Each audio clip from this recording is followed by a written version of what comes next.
On the advice of counsel, I respectfully decline to answer based upon my rights under the Fifth Amendment to the Constitution. Let's just get one thing straight. You don't have any rights under the Fifth Amendment because you've been pardoned, as you very well know.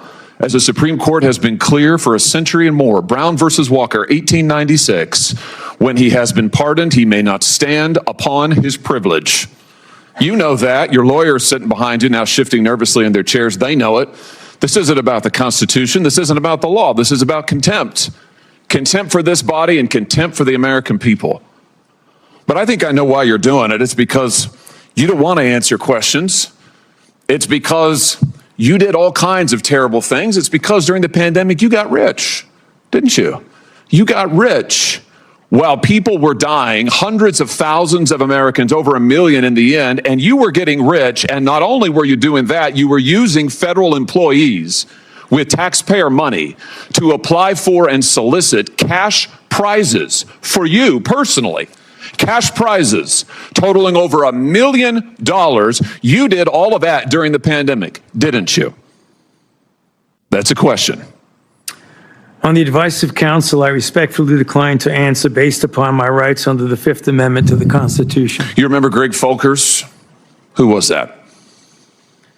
On the advice of counsel, I respectfully decline to answer based upon my rights under the Fifth Amendment to the Constitution. Your chief of staff is the answer. Do you remember Patricia Conrad? Who was that? On the advice of counsel, I respectfully decline to answer based upon my rights under the Fifth Amendment to the Constitution. She was your personal assistant. And what were these individuals doing in the depth of the pandemic in November of 2020 when millions of Americans were suffering from COVID? What were they doing? I tell you what they're doing. Folkers was on your behalf soliciting and gathering information for a cash award. Let's look at it. We've got his email right here, right over my shoulder.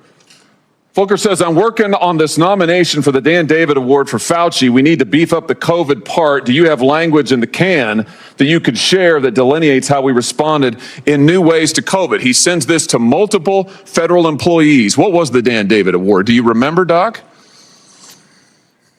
On the advice of counsel, I respectfully decline to answer based upon my rights under the Fifth Amendment to the Constitution. It was a $900,000 cash award.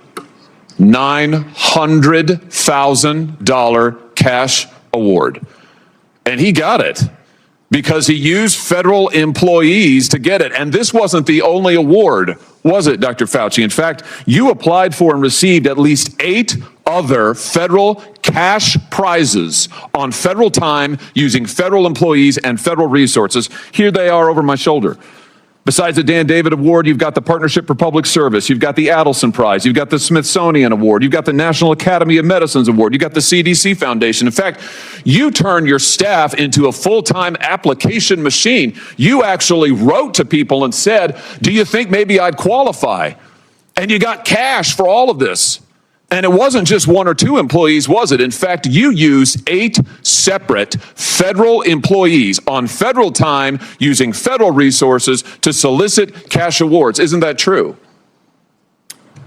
On the advice of counsel, I respectfully decline to answer based upon my rights under the Fifth Amendment to the Constitution. Here they are right over my shoulder. Here's all of them. The people that you use, federal employees, so that you could go and get cash money.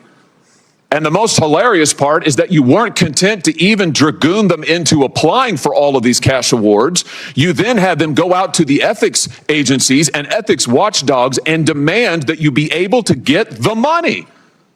That's right. We've got it in your emails. Your staff and employees on federal time, using federal resources, being paid with federal dollars, are soliciting cash for you. And then they're turning around and saying to the agency, we don't want just an answer. We want to get to yes, because Fauci wants the money. He wants it. We want to get to yes, and yes takes time. This is your chief of staff again, using federal email to pressure the agency's own ethics people so that you could get money, so that you could get rich. And it violated the law, didn't it, Dr. Fauci? Didn't it? It violated the law, didn't it?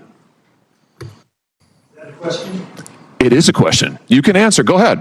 On the advice of counsel, I respectfully decline to answer based upon my rights under the Fifth Amendment to the Constitution. Federal law, as you very well know, prohibits the solicitation of cash awards or other personal benefits for federal employees. And it certainly prohibits using your own employees to do this. 5 CFR section 2635-205B. It says it right there in black and white. You cannot use federal resources, federal dollars, federal employees, federal offices, federal email, federal time to solicit cash awards. And you did all of it. And the worst part is thousands of people were dying while you were doing it. You were supposed to be the nation's doctor and you were playing one on TV, but this is what you were doing with your time. Isn't that true? On the advice of counsel, I respectfully decline to answer based upon my rights under the Fifth Amendment to the Constitution. Yeah, I can see why. I can certainly see why. You know what I can't quite figure out is that why you were so obsessed with it, because you're already rich. I mean, and your scheme worked here. I mean, your net worth now is north of $12 million. You got over $1 million in cash awards during COVID, during a 12-month, 24-month span during COVID. $1 million you knocked down in cash money using federal resources. Now you're worth more than $12 million.